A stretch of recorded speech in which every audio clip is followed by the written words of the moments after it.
Some people have a fear of spiders. Others have a fear of holes. Some even have that fear that somewhere, somehow, a duck is watching them.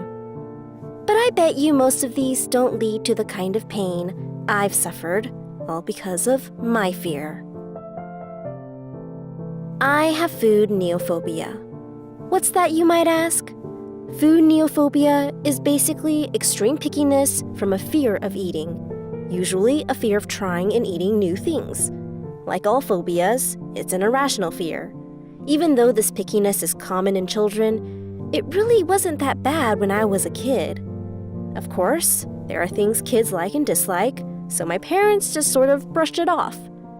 But as I grew older, it started getting worse. Compared to my parents and siblings, who are tan and had the right amount of muscle and fat, I was short, thin, and pale. In public, people would stare at our family.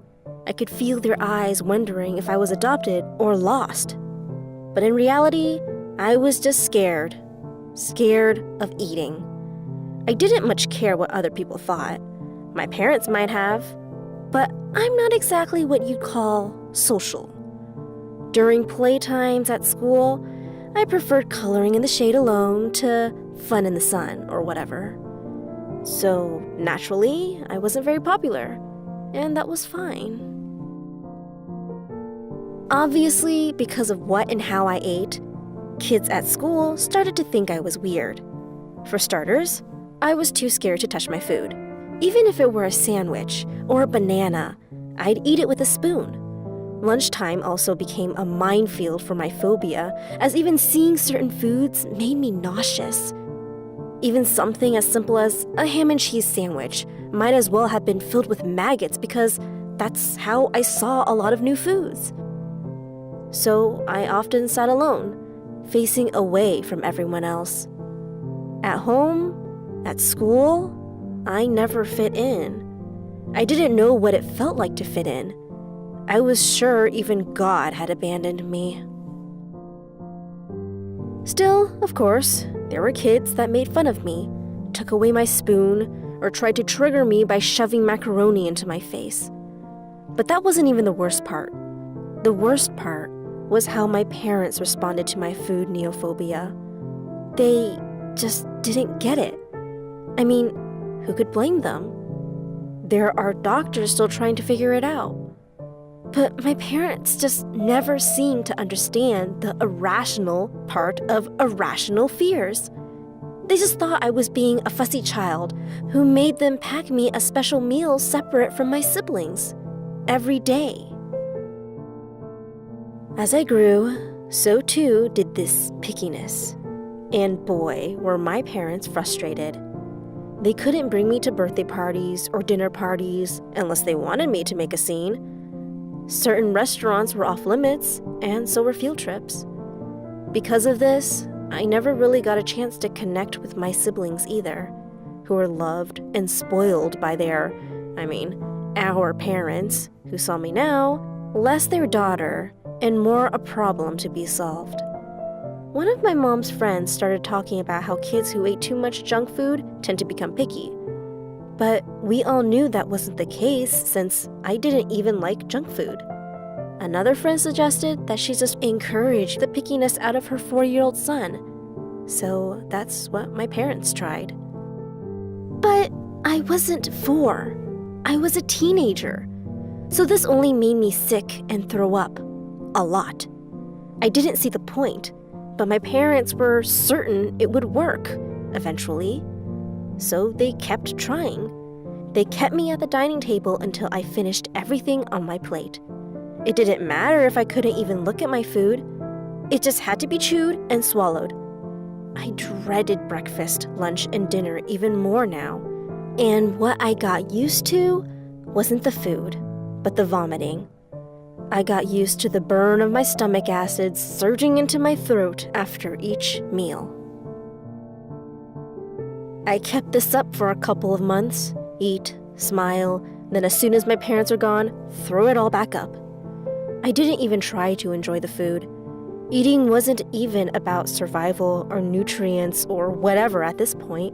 It was just to please my parents. who had even told the teachers at school to make sure I finished my food, or otherwise let them know.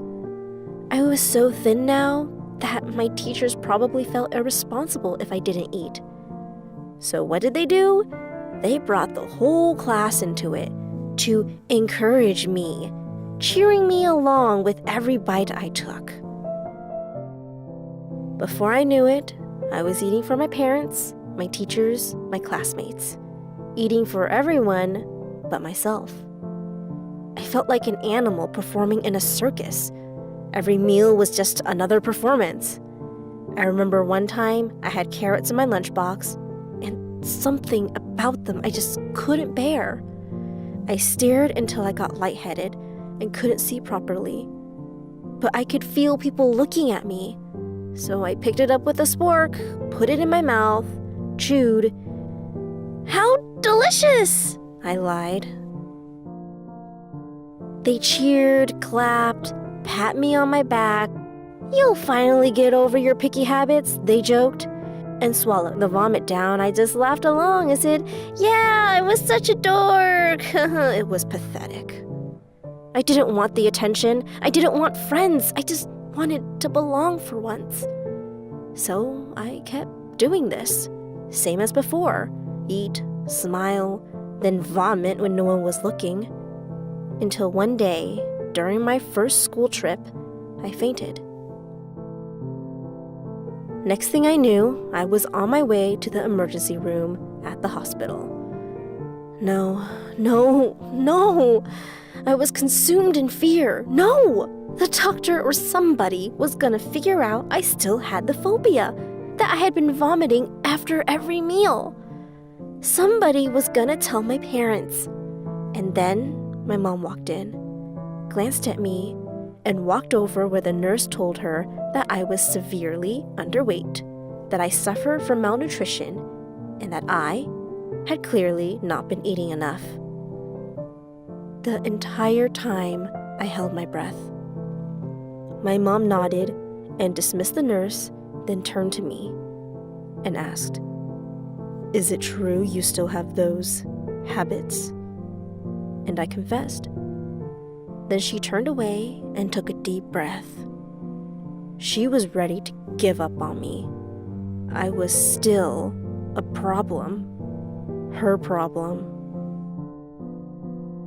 And with any problem, there comes a time when the frustration takes over and you start to believe that the answer is violent.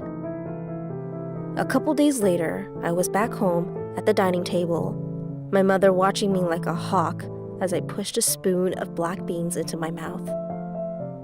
At first, I tried to focus on something, anything other than the food I was eating. But all I did was make it worse because in my mind, the beans turned into beetles and my eyes watered. I was so scared that I couldn't help it. And just as it was ready to come back out, "Don't you dare!" I froze as tears streamed down my face. The doctor had recommended some sort of therapy since my condition was more psychological than physical, but my mom refused. I remember her yelling, "You have to get through this yourself," as I sputtered on the beans. For the next couple of months, they tried to encourage the phobia out of me, every meal, inside and out. "What is wrong with you?" they'd scream at my face.